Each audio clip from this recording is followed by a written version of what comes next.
Welcome back to Lessons in Leadership. Steve Adubato with my colleague Mary Gambit. Mary, we're going to talk about wellness, the Wellness Leadership Connection, which is a chapter in the new book. Can we put up a graphic of the cover of the new book while I'm talking about it? And why don't I say the name of it? Do you know what it is, Steve? Lessons in Leadership 2.0, the tough stuff. Because it is, leadership is tough stuff. If there has been nothing that we have learned from all these years working together, is that leadership it ain't easy. So what's the biggest difference between Lessons in Leadership, the original, and Lessons in Leadership 2.0, the tough stuff? Your hair color will be much lighter on the new cover of the new book. Okay. Other than your hair color, we take a much deeper dive into the various chapters, right? We talk about grit. We were just talking about grit and resilience with Kara just a moment ago. We talk about what we went through with COVID. We talk about challenging the status quo, even when things are tough, right? We talk about relationship building with the hub and spokes model that we talk about in our mini seminars. So we really take a much deeper dive into the lessons you and I have learned in our 23 years together, the lessons we've learned overcoming adversity, working through the pandemic, and also sharing a lot of the lessons that our partners have shared with us, the gifts they've shared with us, and the lessons they've learned as well. How long do you think it took from the beginning of talking about the book? We're taping this right before the 4th of July. It'll come out later. And the book looks like it'll be out early fall 2023. How long do you think, beginning to end, it took to write this book? I could tell you exactly, because we started in April, right after the pandemic. So that was April 2020. So it's been 3 years and a few months. But as I forced you along the way, we had different title names. We're like, oh, lessons learned from the pandemic. And then we realized that these aren't just lessons learned from the pandemic. They're lessons learned from our time together. There's lessons learned from raising your family, from me raising my family, and just the challenges we faced and overcoming obstacles. And I always say it's better to do something right than fast. And I love Barry. Barry, if you're tuning in, he's the editor for our book, and he keeps pushing us every week. Where are you? Where are you with it? And we just keep saying we want to get it right rather than fast. And that's exactly what we're doing. And I don't think it'll ever completely be done in my mind. And that's why we'll always have new chapters, columns, etc. But we will have a printed version in the fall.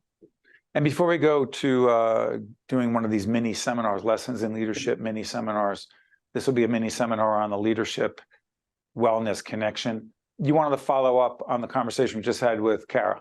I did. Thank you, Steve. I would love to know the leadership lesson. We've talked about where we got inspired, who inspired us, whether it was our parents or somebody. For me, it was my janitor way back in the day at my elementary school, which they're closing down. I saw on Facebook the other day. It's really sad. They're turning it into like an office building. So sad.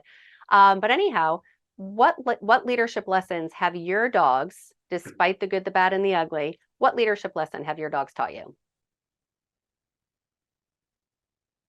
Oh, sorry. Did I have to come up with that now? Yes. Hey, if you're able to put our guests on the spot, I can put you on the spot. Okay, you ready? This is all serious.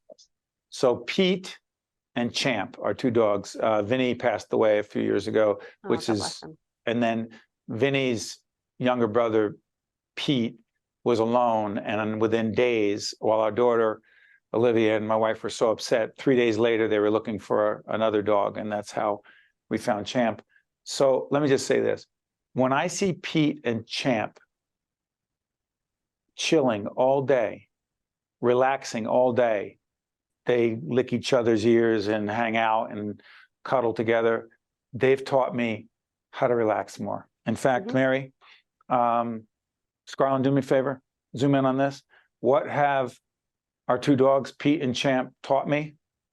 They've taught me, can you zoom in on that? I don't know if there's zoomability in the studio, but I bet you that's a rock that says relax on it. It says relax. Yeah. Our dogs have taught me how to relax. Now you're going to say, I'm actually being serious, Mary.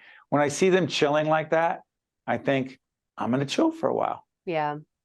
No, and it's so true. And you know, now I know that you're going to. I'm telling you, you're not impressed by that. No, I am. I'm actually going somewhere with this. I was going to say I'm extremely impressed because literally they say if you have high blood pressure, get a dog. If you pet a dog, it's going to bring your blood pressure down.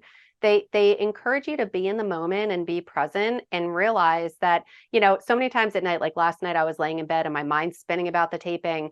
And yes, I let my dog sleep in bed with me and she snores within 30 seconds, I Hold on, swear. back up. Your dog, and your dog's name again is Harley? Harley. You didn't just say in bed with you, right? She sleeps in bed with me every night. Well, it's funny. We had an English bulldog that passed away when he was 10 and a half. He never slept in bed with us because he shed, and he was also an English bulldog. So there was no way he could jump on and off the bed. So the short legs, stout body wouldn't have worked. Harley, when we got her, same thing. We said no dogs in the bed. And after about a month, it was Bill, my husband, who's like, come on, she's so cute. And she doesn't shed. So literally she's been in our bed ever since. Okay. And so Harley has taught you what? Oh, I was just going to say, I know we only have a few minutes left. I know, well, not a few, but we definitely have a whole half a show left that we're going to talk about wellness. But talking about wellness, I can't get past the dog in the bed. But go I ahead. know. See, we still learn something new about each other every single day. But our dogs do sleep with Olivia because they go to the top of the steps, wait for her, and she sleeps better with them, and they sleep better together. Well, that's why there's therapy dogs, there's service dogs. I mean, dogs make us better people. And mine is actually very similar to you. And it's literally be grateful. I can't tell you whether I'm giving Harley a drink of water, if I'm giving her a treat, if I'm letting her outside, the body language of that tail wagging and just they are so grateful. If you say you want to take a walk, it's like, you might as give me $1 million. I mean, they are so grateful just for you coming home, and they teach me to be grateful and to see things from a different perspective. That's it. Mary, before we talk about wellness, I'm going to say this. To listen to you talk about you and Harley and how Harley appreciates just going for a walk. Why don't we do this? Instead of you getting paid more money and asking me for more money and getting more bonuses, why don't we just go for a walk together? You'll be grateful. I'll be grateful. I won't have to pay you as much. Would that work? Would that work? I'll wag my tail. Maybe I can get some more money. See, it always comes back. She's a negotiator. I'm telling you. I'm a negotiator. Hey, if I'm going to open up an animal rescue or a foster dog or something, I need money. No money, no mission. I know. Hey, is money tied to, I know we're going to do the what's the graphic called, Mary? The wellness. I'm calling it, and again, we always end up changing it. The Leadership Wellness Connection is what I was going with. The Leadership Wellness Connection. And I'll go with that. You ready? And we're going to put a bunch of bullet points up. Yeah. I'm going to do the first one. You ready? I'm ready. Wellness Leadership Connection. How much you make or money in your life connect to your well-being? Oh, that's a tough one. Well, that's not a tip or a tool, but it's a question. But I don't know. Well, you want to know what's so funny? My perspective on that has changed. And I think that certain people start off needing money. I never started off needing money. I wanted to be a social worker, like right out of high school. I was going to go join the Peace Corps. I don't even know if the Peace Corps exists anymore. Of course it does. No, but I mean, in the same way, Okay, as an established organization. Money, but trust me, as someone who's worked with you for over 20 years, I know you do. Well, now I do, and I'll tell you why, though. If I didn't, well-being? No, in order to be able to put my kids through college. And I know that sounds crazy, but I said, my parents put me through college, and I wanted to be able to pay it forward and do that for my children. So I have to honestly say, if it weren't for that, I don't think I would have asked for as much money, because I'm like, I got to put my kids through college. It's expensive. But hold on, wait a minute. I'm being dead serious about this. Mm-hmm. I'm not saying money makes you happy. I don't buy that, because there are a lot of miserable rich people. That being said, is there something to be said for financial well-being? There is, though. Yeah.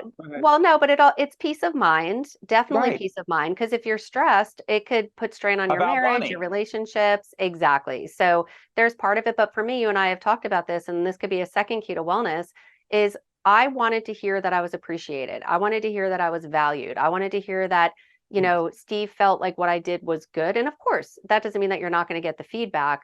But that to me was more of a motivator than money for probably the first 10 to 15 years that we worked together. I wanted to be told, and not, hey, you're doing a good job, but I wanted to feel that the work that I was doing was valued and valuable to the organization. All right, so let's do this. Culture of wellness. We talk about promoting a culture of wellness. Yep. Ready for this? We have a few minutes left. These bullet points. First one, offer flex time, impact over activity. What do you mean offer flex time? Don't we have to have structured hours? No, I think that is a huge shift with switching to hybrid and some people going fully remote. Literally that extra flex time, if you have to go to a doctor's appointment, it's not checking a clock anymore. It's more about the impact that you were bringing to the organization rather than the activity that you were sitting at your desk from 9 to 5. And you one of the bullets here is, if possible, work remotely, at least hybrid. We've had so many people come on and say we need to be together physically in the same office, and I don't want to rehash that. But if you can be remote, even a little bit, what does that hybrid. Wellness? Yeah, but wellness is that you're not sitting in traffic, especially for anyone tuning in New Jersey, unless you live in a bubble or maybe way down south. I know down by my dad in Jackson, there's not as much traffic, but anything from Route 287 north and west is a mess. So that has a lot to do with wellness. Next bullet up, reduce the number and length of your meetings. Can you see that, Scarlett? Yep. I survived another meeting that should have been an email. Mary, what does reducing the number of meetings, length of meetings have to do with well-being? Yeah, well, two things. If you're not getting up and moving around, if you're not being engaged, if you're just sitting in a meeting that you're not participating in, if you could have just sent an email, all of that contributes to your wellness 100%. Next one, family first. Really, Mary? Family first? I'll tell you something. We used to say it back in the day, 20 years ago when we started working together. And I think you and I were both like, do you think, I'll make up a name, like, do you think George is really sick, or is he just milking the fact that we, But I swear, once you truly let people know that you mean it, if a person needs a day, a week, whatever it is, family does come first. And by you giving that to your team, they're going to give back to you tenfold. And Mary, you said this is one of the other bullets that'll come up, because you talked about recognizing team members for a job well done. You've often said you don't need a lot of praise or recognition, unlike some other people, otherwise known as me. So that being said, how much does that matter to our team members and their well-being if you tell them, hey, you kicked butt, great job? Yeah, it does, because we're very much about giving feedback when things go wrong. Everybody should be, right? We're all looking for ways to grow and to learn, but you also need to then balance that out with the positive feedback and just go out of your way to really let people know how much you appreciate them. Real quick, and this isn't in one of the bullets that you presented to me, to set time to exercise. Physical well-being matters, but then I want to talk about real mental health real quick. Set time to exercise. What does that mean? And exercise, it doesn't even mean that you're going to go to the gym for 10 hours. Exercise could just be that you're going to get up and walk around the block. It could just be that you're going to do a couple of crunches. My dad does 50 push-ups every single night before he gets in the shower. 50 push-ups. He's going to be 83 by the time this airs. He's 83 years old. Do something to get your body moving. It doesn't have to be some crazy Pilates or anything like that. Well, I do Pilates, but it's not crazy. I just want to thank you, Barbara, my Pilates instructor. Mary, I didn't mention this in the graphic before when we were prepping for this. Be aware of your mental well-being.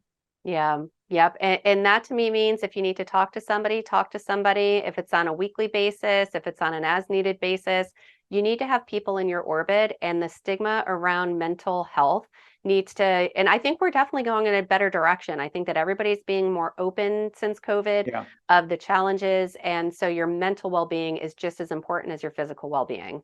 We'll talk about this in greater length on a future show. That I said to Mary, should I be more open and upfront, including in this new book, Lessons in Leadership 2.0, the tough stuff about some issues that I have faced around depression. I don't even like saying the D word.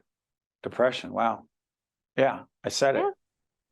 Does that make it official? It is a safe space, and yes, it's official. And then the last one here, let it go. Avoid the blame game. Got to let the show go too. What do you mean let it go? Yeah, you just got to let it go. I always say it's going to bother you more than it's bothering the other person. It's going to eat you up. It's going to fester, and nothing good's going to come of it. So just move on and let it go. And as Elvin's telling us, we need to let this show go.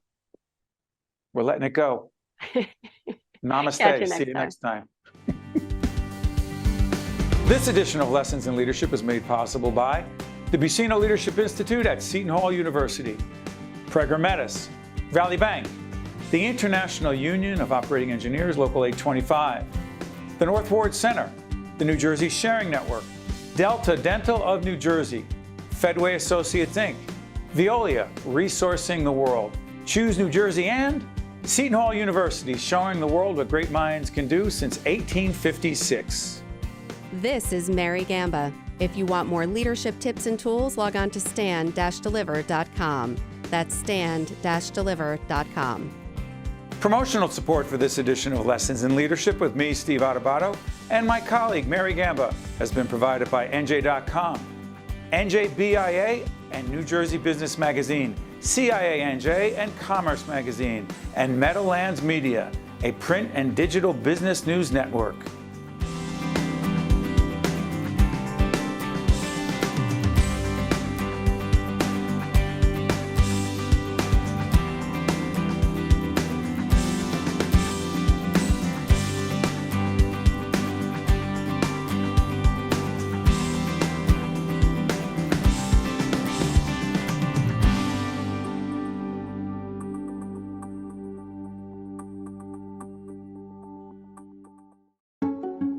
Valley's all about making life easier for clients, and that's why we're all about smiles, too. So every day, we make it possible for home buyers to become homeowners, for folks chasing their dreams to become entrepreneurs, for parents to plan today for their children's tomorrow, and for communities to get better every day. You see, when we know we've put a smile on a customer's face, well, that puts one on ours, too.